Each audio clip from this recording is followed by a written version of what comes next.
This segment sponsored by Foster Financial.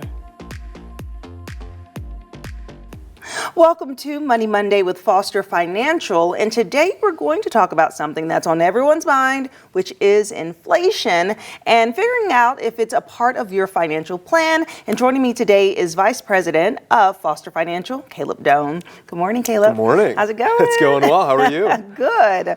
Okay, so yes, inflation it's is real. everywhere. Yeah.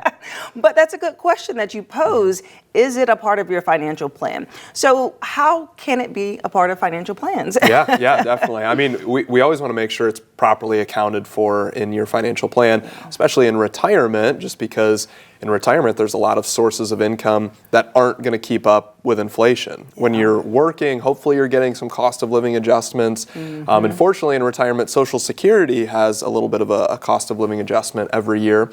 But oftentimes if people are getting a certain amount from a pension that they earned while they were working, or maybe they have income from an annuity that they purchased, a lot of times those don't increase with inflation every year. And so if inflation isn't built into the financial plan, and if it isn't factored for appropriately, your purchasing power can actually be reduced over the course of retirement, where it feels like, hey, I was earning or taking in $75,000 a year right when I retired. That was sufficient back then.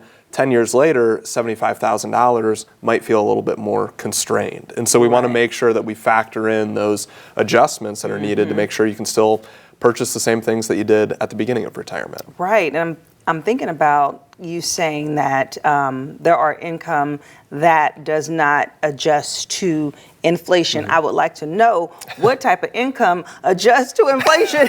Right, yeah. Retirement or not. I'm like, I feel like it doesn't go up. Inflation's the only thing that rises, not our ability to keep up with it. Yeah, it's not always automatic. And so that's why a lot of times what we're doing in retirement planning is we're saying, hey, you need this year $75,000 a year to live comfortably. And Social Security and maybe your pension makes up a portion of that. The rest of it needs to come from your investment accounts. And so we send that difference from the investment accounts. Maybe we break it up in 12 months so they get a monthly payment every single month. But the important thing that we need to do is every year, we're at the beginning of the year now, we'll talk with our clients and we'll say, hey, how was that monthly payment that you got over the last 12 months? Was that sufficient? Is that starting to feel a little bit constrained?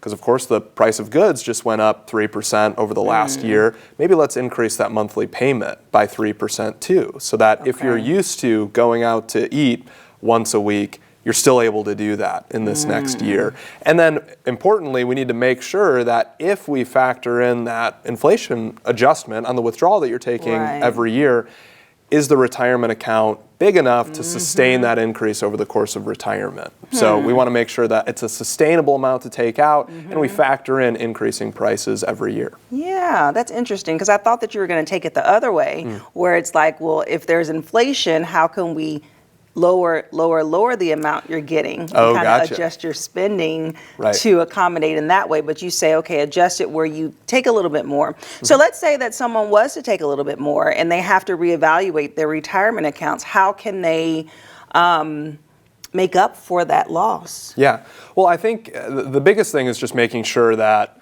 even before somebody retires, we know exactly how much is needed ahead of time to be able to sustain them over the course of retirement. I think a lot of times people will do some of the quick math in their head and they'll say, hey, again, I need 75 grand a year to live off of. Social Security and my pension make up 40 grand, so I need to pull 35 from my investment accounts. They'll say, all right, that's X percent of my investment accounts, and I've heard that that's a sustainable amount to take. The issue is 10 years from now, it's not going to be 75 grand that you need every year. It might be $100,000. And there are certain things that grow at kind of the normal rate of inflation. There's other things that typically grow faster than inflation. Medical expenses oftentimes grow a lot faster than just the regular kind of inflation amount that we typically think about every year.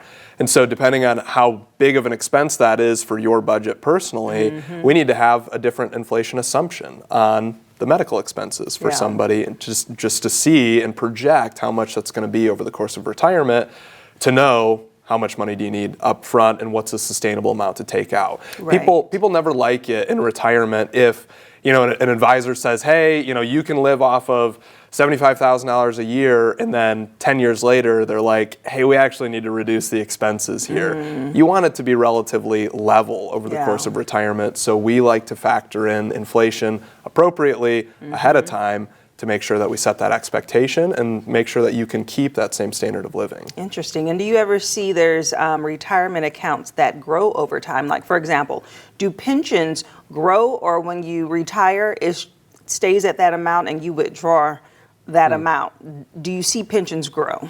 Yeah, typically pensions actually don't even have a cash value associated with them. So it almost just goes away, the actual cash value of it when somebody retires. So it's not an account that gets depleted or can grow. It's just an agreement. They call it kind of a defined benefit plan. It's an agreement that the employer says, as long as you're living, I will pay you $30,000 a year every year in retirement. And there's different payout strategies that you can choose to take to cover a spouse and things like that. But yeah, oftentimes that pension doesn't, one, have an inflation adjustment on it, and two, it doesn't have a cash value there too. So that can be one that's at risk of kind of losing your purchasing power over the course of retirement, especially if inflation is really high, like it's been for the last 5 years. Okay, Caleb, I would love to dive deeper into pensions on one of our Money Mondays, because I think that it's kind of mysterious if you don't have one, and the more you learn about it, I think people can set themselves up to finding jobs that actually offer them. Yeah, absolutely. All right, well, thank you for your advice today. Yeah, thank you. And if you would like more information about Foster Financial, they offer complimentary consultations. We'll have their phone number listed below, and I'll see you after the break. This segment sponsored by Foster Financial.